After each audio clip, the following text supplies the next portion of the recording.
your podcast will be out tomorrow mid to late afternoon. And you're going to be talking about the job seeker cuts for 18 and 19-year-olds.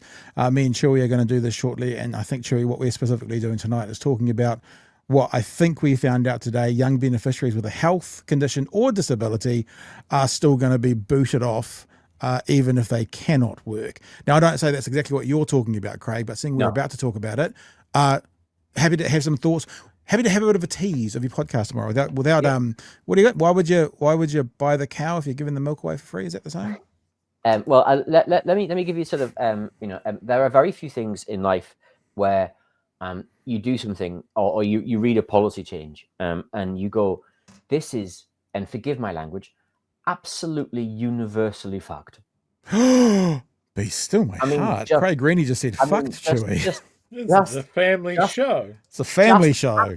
Just absolutely taken outside and rogered in front of a baying crowd. It is monumentally stupid. Wow. On like at an atomic level. Right? And so as a consequence, we're going to be looking at, for example, the little known 14,000 tax percent that a person will face as a consequence of this decision. If you earn $1, it's $65,636, and you earn one more, your family will lose $14,000. Wow. Fuck! I haven't seen it put that way. Right. In other words, you're saying if you just tick over the threshold by $1, then that 18, 19-year-old loses that benefit, and they are being now paid for. Yeah. Fuck. You have to go to work for an extra 11 hours just to be in the same situation you were beforehand. So your next 11 hours of work are free. I see some graphs in your future, Craig. There are this is also assumes that you don't get accommodation supplement or other benefits would actually make that gap worse. In fact, if there's two of you in a household, you and your partner can work 11 hours less and still be on the same income. Right, because you can include the 18-year-olds. Right. You know the household. You're talking about the household income. The household income, right? There are all sorts of stupid things in here. Like, for example, if you get married, it no longer applies. So I can remember that when I was a student, how a bunch of my student friends got married, officially never lived with the person, to their mates, and they got an allowance. So, yep. So that's coming back, bringing back the 90s. So I mean, I know Shortland Street's been looking for a publicity boost, but it will be, that is where we're at. This is the level of stupid that we're dealing with, right? But also, this doesn't solve any problems. This doesn't make anyone better off. The only person who benefits is the government, who saves $60 million a year by stealing it out of the pockets of 18 and 19-year-olds, right? But as you're about to talk about yourselves, that's not just young layabout 18, 19-year-olds playing the PlayStation. These are people who have lifelong disabilities. These are people who are not work ready. These are people who have had accidents and might be going back to work, but right now can't. Right? Can't claim ACC because they weren't in receipt of an income, so they go on job seekers. There's a whole range of people who are affected by this decision. It's like the cabinet went to the pub across the road from Parliament, right? Got drunk and decided this was a really good idea. Yeah, that's the vibe that I've got, and I think it's really clear from the question time in the House today that Luxon doesn't know how job seeker works.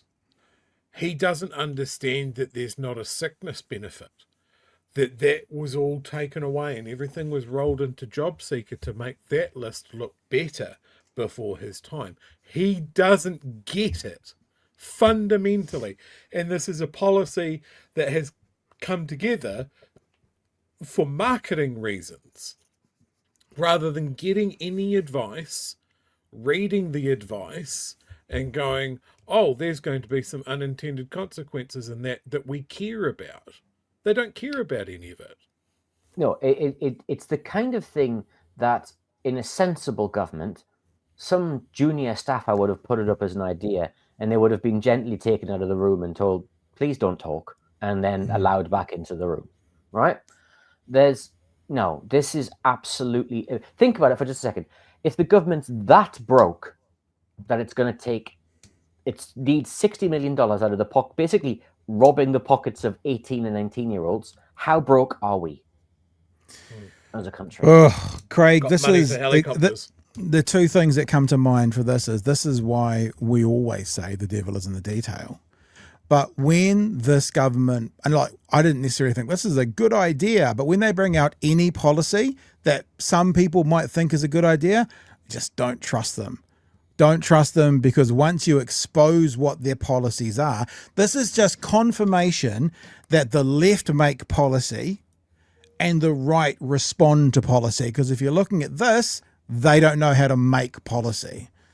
So I have a plea for all of your viewers and listeners before I go, which is, if they know a 16 or a 17-year-old or even an 18-year-old, and they're not interested in politics, they're not interested in economics, they're not in any of this stuff, right? Just give them this. Tell them, if these are not the outcomes that you want, you have to vote.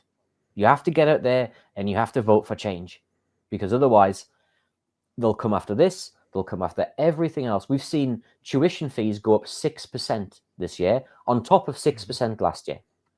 Apprenticeship boost support was halved last year. There's now sanctions regimes, which mean that these people will be required to work for free in community enterprises, right? They're going to keep another doing word this. for working for free. Yeah, it's popular. this cabinet table really needs to be in a volcano, doesn't it? With a big window to look out. This is the level of evil these guys are all about. It really is cartoon levels of desperate. But again, we are 384 days away from the next election, by my guesses, right? And we are, every day is telling us what will happen if this government gets another 1,000 days, which is what a term is, 3 years, 1,000 days in office, right? We have to see change, because this will not be the last of the, of the pinky in the brain level policies.